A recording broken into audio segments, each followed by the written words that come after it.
नमस्कार। कभी सोचा है कि एक ही व्रत हफ्ते के अलग अलग दिन करने पर कैसे अलग अलग फल दे सकता है? आज हम प्रदोष व्रत के इन्हीं 7 दिव्य चक्रों के रहस्य को समझने वाले हैं। तो सबसे पहले ये प्रदोष व्रत आखिर है क्या? देखिए, ये भगवान शिव को समर्पित एक बहुत ही पवित्र उपवास है। और इसे कब करते हैं? हर महीने की 13वीं तिथि यानी त्रयोदशी को, ठीक शाम के समय, जिसे प्रदोष काल भी कहते हैं। ठीक है, ये तो हो गई इसकी सीधी साधी परिभाषा। पर असली मजा तो अब शुरू होता है। सबसे दिलचस्प सवाल ये है कि भाई, रविवार का प्रदोष व्रत शनिवार के प्रदोष व्रत से इतना अलग क्यों है? मतलब हर दिन के साथ इसका आशीर्वाद एकदम बदल कैसे जाता है? चलिए इसी गुत्थी को सुलझाते हैं। तो अपनी इस यात्रा की शुरुआत करते हैं हफ्ते के पहले 2 दिनों से, यानी रविवार और सोमवार से। इनकी ऊर्जा ना सीधे सीधे सूर्य और चंद्रमा से जुड़ी हुई है। देखिए, जब प्रदोष व्रत रविवार को पड़ता है ना, तो उसे कहते हैं रवि प्रदोष। और जैसा नाम से ही जाहिर है, ये सूर्य देव की तरह लंबी आयु और अच्छी सेहत का वरदान देता है। और वहीं दूसरी तरफ सोमवार का सोम प्रदोष चंद्रमा की तरह मन को एकदम शांत कर देता है, सुकून देता है। कहते हैं कि ये सभी इच्छाएं पूरी करता है। और हाँ, ये भी माना जाता है कि जो लोग एक अच्छे जीवन साथी की तलाश में हैं, उनके लिए तो ये विशेष रूप से फलदायी है।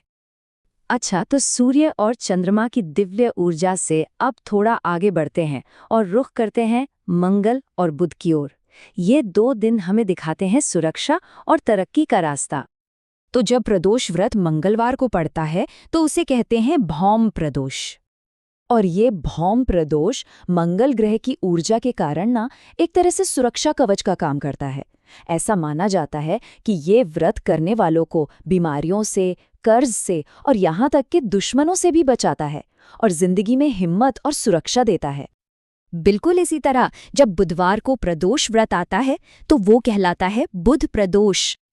और ये बुध ग्रह की तरह ही बुद्धि, बेहतर बातचीत करने की कला और व्यापार में कामयाबी के दरवाजे खोलता है। इसीलिए तो स्टूडेंट्स और व्यापारियों के लिए इसे ज्ञान और समृद्धि पाने का एक बहुत ही शुभ जरिया माना गया है। तो अब हम हफ्ते के बीच में आ गए हैं, गुरुवार और शुक्रवार। ये 2 दिन हमें आध्यात्मिक और भौतिक, मतलब स्पिरिचुअल और मटेरियल, दोनों तरह की समृद्धि का आशीर्वाद देते हैं।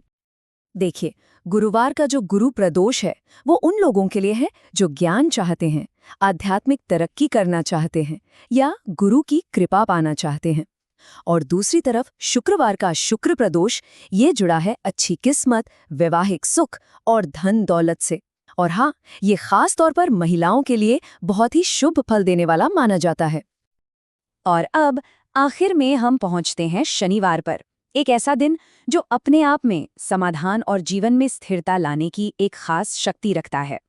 शनिवार को पड़ने वाले प्रदोष व्रत को कहते हैं शनि प्रदोष। और इसका महत्व बहुत ही गहरा है। क्यों? क्योंकि इसमें ज्योतिष की बड़ी बड़ी बाधाओं को भी शांत करने की एक अद्भुत शक्ति मानी जाती है। कहते हैं कि ये शनि दोष, साढ़े साती और ढैया के बुरे असर से राहत दिलाता है और जिंदगी में स्थिरता और खोया हुआ मान सम्मान वापस लाने में भी मदद करता है। तो चलिए, अब तक हमने जो भी समझा उसे एक बार फटाफट से दोहरा लेते हैं, ताकि इस व्रत का पूरा सार एक ही नज़र में साफ हो जाए। जैसा कि हमने देखा, हर दिन की अपनी एक अलग ऊर्जा है, एक अलग आशीर्वाद है।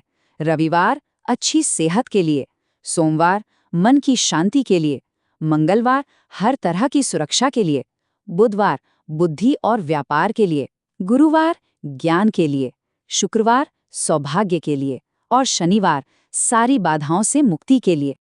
ओम नमः शिवाय। तो अब जब प्रदोष व्रत के इन 7 दिव्य चक्रों के बारे में जानकारी मिल गई है, तो सोचने वाली बात यह है कि अपनी इच्छाओं और ज़रूरतों के हिसाब से कौन सा प्रदोष व्रत सबसे सही लगता है।